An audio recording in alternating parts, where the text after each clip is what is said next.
Everyone sees what you appear to be, few experience what you really are.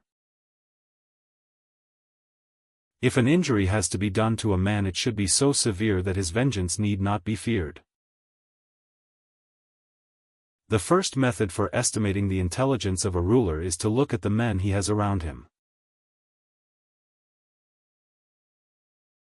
There is no other way to guard yourself against flattery than by making men understand that telling you the truth will not offend you. Never attempt to win by force what can be won by deception. Never was anything great achieved without danger. I'm not interested in preserving the status quo, I want to overthrow it. Men are driven by two principal impulses, either by love or by fear.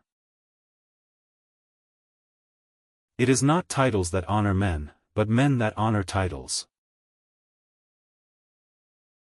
He who seeks to deceive will always find someone who will allow himself to be deceived. Where the willingness is great, the difficulties cannot be great. Since love and fear can hardly exist together, if we must choose between them, it is far safer to be feared than loved. The vulgar crowd always is taken by appearances, and the world consists chiefly of the vulgar. He who wishes to be obeyed must know how to command. Men are so simple of mind, and so much dominated by their immediate needs, that a deceitful man will always find plenty who are ready to be deceived.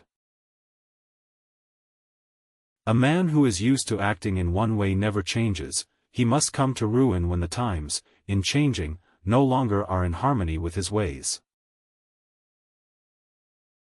There is nothing more important than appearing to be religious. Of mankind we may say in general they are fickle, hypocritical, and greedy of gain. Whosoever desires constant success must change his conduct with the times. Wisdom consists of knowing how to distinguish the nature of trouble, and in choosing the lesser evil. Appear as you may wish to be. Every one sees what you appear to be, few really know what you are. Men in general judge more from appearances than from reality. All men have eyes, but few have the gift of penetration. There is no avoiding war, it can only be postponed to the advantage of your enemy.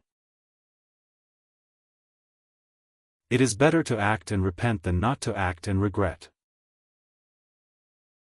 In conclusion, the arms of others either fall from your back, or they weigh you down, or they bind you fast. He who builds on the people, builds on the mud. Nature creates few men brave, industry and training makes many. Men sooner forget the death of their father than the loss of their patrimony. It is better to be feared than loved, if you cannot be both. The best fortress which a prince can possess is the affection of his people. He who is highly esteemed is not easily conspired against. For one change always leaves a dovetail into which another will fit. Men intrinsically do not trust new things that they have not experienced themselves. Keep your friends close, keep your enemies closer. It is double pleasure to deceive the deceiver. Men are so simple and so much inclined to obey immediate needs that a deceiver will never lack victims for his deceptions. Men desire novelty to such an extent that those who are doing well wish for a change as much as those who are doing badly. A prince is also esteemed when he is a true friend and a true enemy. Everything that occurs in the world, in every epoch, has something that corresponds to it in ancient times. For, in truth, there is no sure way of holding other than by destroying. For whoever believes that great advancement and new benefits make men forget old injuries is mistaken. Men should be either treated generously or destroyed, because they take revenge for slight injuries, for heavy ones they cannot. One who deceives will always find those who allow themselves to be deceived.